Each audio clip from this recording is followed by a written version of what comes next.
problem is this, and we're going to kind of go over this a little bit. We were talking about this before. The Economist, if you guys don't get this, you should check it out. They wrote an article, House Republicans are helping Vladimir Putin. And that's basically what this article was about, was this whole situation. And it's basically everybody agrees that it's like, okay, by not giving aid to Ukraine right now needs weapons. They need ammunition. They need food. They need medical supplies. They're in deep trouble, right? Because they're fighting off Russia right now. They're in a shooting war from an invading army. And if we don't give them that aid, I mean, it's possible they're going to lose a lot of ground here because they don't have the munitions to hold it. So by saying, well, we're going to hold all that up, you're basically giving our enemies a huge advantage. But it causes even bigger problems because when you break down the economics of it, this is really devastating for the world economy overall. So this also is affecting your pocketbook to a certain degree. And we're going to get more into that because that moves into round two, which is just the other day, Monday this week, the Senate again passed with bipartisan. Now, some Republicans about half the Republicans rejected it, but about half of them went with it, which was a pretty big deal. And basically it was an aid package just for Ukraine and Israel. Now, I'm not going to get into an argument right now about should we be giving money to Israel or not. I don't think so, but that's a whole nother argument. The point is they got this passed. Now it's going to the House, but it looks like the House isn't going to even consider it under Mike Johnson because he's still Trump's, little schoolboy on the hill. So, it might be that our allies don't get aid. And this is really a bad thing. But this is the report on this. This is MSNBC. This is Joe Scarborough, and he's going to talk a little bit about this because it just makes no sense. We begin this hour on Capitol Hill, where the Senate just voted to pass a $95 billion foreign aid bill that includes support for Ukraine, Israel, and Taiwan. The standalone bill comes after Republicans in the upper chamber tanked a linked border security and foreign aid package last week. The bill now heads to the House, where it faces an uncertain future, to be generous. Speaker Mike Johnson says Congress needs to focus on border security before foreign aid. They already did that, but we'll put that to the side for a moment. Well, he's got a great thing about they already did that, which is, well, we need to focus on border security. They just handed you a bill, and you said, I'm not even going to consider it because Trump doesn't want it. Trump's not even in office. He's not part of the government. And you're still doing whatever he wants. Right. And now you're saying, well, we need to focus on border security. You just got everything you wanted for the most part, and you turned it down because Trump wants it to be an issue. So basically what they're saying is we want to focus on this, but we don't want to do anything about it. We want to make sure literally nothing gets done about it until Trump has managed to stand in front and use it as like his only talking point really for the entire election, so that he can gripe and complain that nothing has happened with it, when really the reality is the only reason something hasn't happened is because the Republicans are sort of holding everything up anyway to make it like a big election point. Well, but that's the thing. Basically. But that's the thing that I think is funny about it, because what's going to end up happening is they're going to say, well, it's Biden's fault. But no, Biden gave you everything you wanted. You shot it down. And here's the deal. It's going to be who can get their message out to the independents, to the voters who care about that sort of thing, right? And as we covered last week, the Republicans don't have any money. They're broke. And the Democrats have over $100 million to throw at ads. And so that's just now. The Democrats do have the ability to put the APB out on the whole thing and, spread the word, make it known. And the Republicans are kind of broke. So, well, the news has been covering this. Fox News even covered this to an extent. So people out there know this is the Republicans' fault. So this whole thing about we're going to do this to shoot Biden, they're actually kind of shooting themselves in the foot. This is literally that you tried to draw the gun too fast while you were drunk and shot yourself in the foot. I mean, and now you're going to say, Well, Biden shot me. No, he didn't. Right. So No, you're the one holding the gun. He doesn't yeah, even have a gun. yeah, You no, know, no, he's still at the he bar. handed you the gun. He handed you The the gun, gun. and then You you shot. used the gun to shoot yourself. That's right. He's still at the bar, hitting on the cocktail waitress. He's not. He doesn't even know that you guys did this. All right, so let's go through this. They're gonna complain about this a little bit, but it's so stupid. Here's what Senate Majority Leader Chuck Schumer said about the passage of this morning's bill just moments ago. Today, we make Vladimir Putin regret the day he questioned America's resolve. And we make clear to others like China's President Xi not to test our determination. And we send a clear bipartisan message of resolve to our allies in NATO. With the strong bipartisan support we have here in the Senate with this vote, I believe that if Speaker Johnson brought this bill to the House floor, it will pass with the same strong bipartisan support.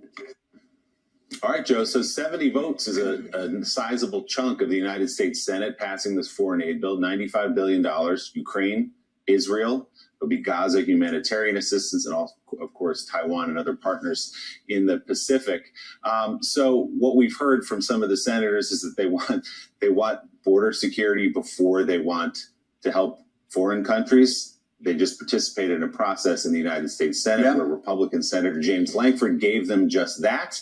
And now the House says it will not pass, at least Speaker Johnson does, it will not pass this bill that just passed this morning in the Senate because he wants border security addressed, which the Senate just did last week.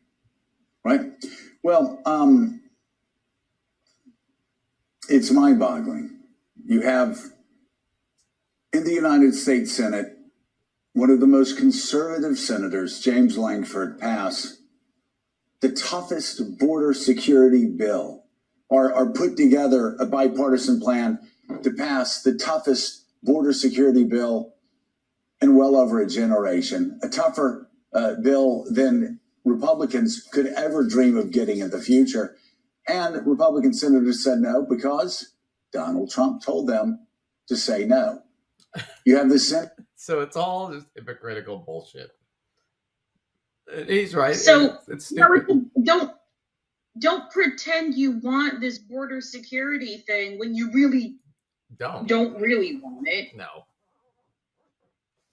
It's just some sort of like pawn in some weird little chess game. However, it's such a weird pawn to use at this point because it's like literally out there like a flashing beacon that you were handed, everything you could want and more. It's like, wow, I dream of having my very own home one day. I don't need anything really big. And then you actually get handed a fucking castle, right? Instead of just like a regular house, you get handed a castle. You're like, whoa, I just got handed way more than I ever thought I could dream is possible. Oh, wait, but this guy says I better not take that. Never mind. Right. Well, forget the castle. And it's so stupid because there's a bunch of factors here that are going in. We're not going to get into them here today. If you guys want to check out our Patreon page, I go more into this and how it's going to affect the markets, especially the international markets, because Ukraine is a breadbasket for Europe. And if you factor it in, I think it's Russia and Ukraine combined produce like 40% of the world's wheat. And now that they're at war, that's all tanked. Russia's economy's tanked. You have to remember, too, Taiwan just elected a guy who's very anti unification with China or anything like that, or China coming in and taking over. So he's actually fighting the Chinese regime in Taiwan, and they're heavily outnumbered and gunned. So they need as much financial support as they can get if they're going to hold the line there, which is huge for us because I guarantee you look around the room you're in now, I would bet you at least 5 to 10% of the products in there made in Taiwan. Huge trading partner for us. We cannot afford to lose Taiwan. So this bill covers all these things, but they're willing to shoot the economy, right? And shoot our partners and our allies and our trading partners for this whole thing. And then, of course, the whole deal with NATO is NATO's freaking out right now because Trump tried to get out of NATO when he was president. And then just recently, this last week or weekend, he said this. Check this shit out. This is amazing to me. No, I would not protect you. In fact, I would encourage them to do whatever the hell they want. Former President Trump's suggestion that the U.S. would not protect NATO allies failing to spend enough on defense is prompting significant fallout on the world stage. He made that comment during a campaign rally on Saturday, the former president suggesting he'd encourage Russia to invade NATO countries if they don't pay toward mutual defense. The European Union. That's not He's so weird. So, yeah, he just flat out. Go ahead. It's just such a weird ass thing to do. I'm sorry. Like, it's just like, what? Well, what are you saying? And specifically what he said is, I think he thinks that NATO pays us for protection. And that's not what it is. There's a sort of a loose agreement that you spend X amount of your GDP on your military. Right? And you can sit there and go, well, yeah, we provide the most, but that's not really NATO's fault. That's not really Europe's fault, or Japan or South Korea or anybody else, because as a nation, we spend more on our military budget than the next 26 or 7 nations combined on that list. We spend more than all of them combined, and like all but one of them is an ally. I mean, there's no military we can't crush easily without the amount of spending we have. Except for maybe China, because they have a lot more people. Right? But that's the point. Is so he's basically telling our allies in Europe, I'm going to not protect you. I'm not going to stick to any of our old treaties. And I'm going to encourage Russia to invade, which Putin wants to do. Putin would love to invade Poland and Germany and all that. He would love that. But the bottom line is, well, now what does Europe got to do? Europe's got to sit there and go, well, shit, we got to start bulking up our weapons. Right? We got to start bulking up our military. And we can't really rely on the U.S. because if Trump becomes president, we might be at war with Russia. We might be at war with the U.S. I mean, depending on how it goes.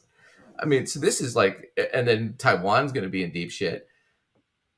Plus, he's going to want to start a trade war with China. So, I mean, the economy is going to be for fuck. We're not going to have any trading partners. Inflation's going to go through the roof. We're all going to be in deep shit.